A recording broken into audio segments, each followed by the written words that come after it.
Hello friends, మినపగారెలు తయారీ విధానం.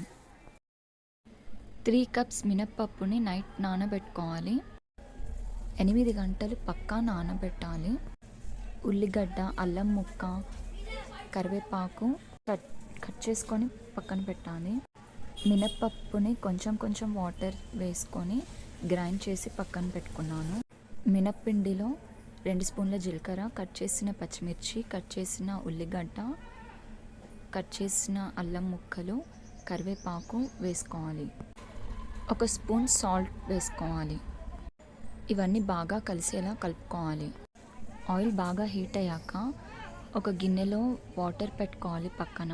కొంచెం నీళ్ళల్లో అద్దుకుంటూ పిండిని తీసుకొని మధ్యలో చిన్న హోల్ పెట్టి ఆయిల్లో నెమ్మదిగా వదిలేయాలి.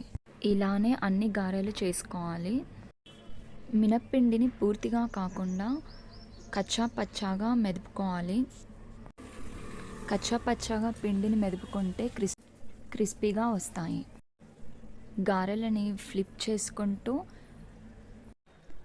కాల్చుకోవాలి. ఇలా గోల్డెన్ బ్రౌన్ వచ్చే వరకు కాల్చుకోవాలి.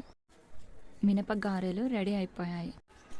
అల్లం చట్నీతో, పల్లి చట్నీతో సర్వ్ చేసుకుంటే ఇంకా టేస్టీగా ఉంటుంది. Give a like, share, subscribe, comment. Thank you for watching my video.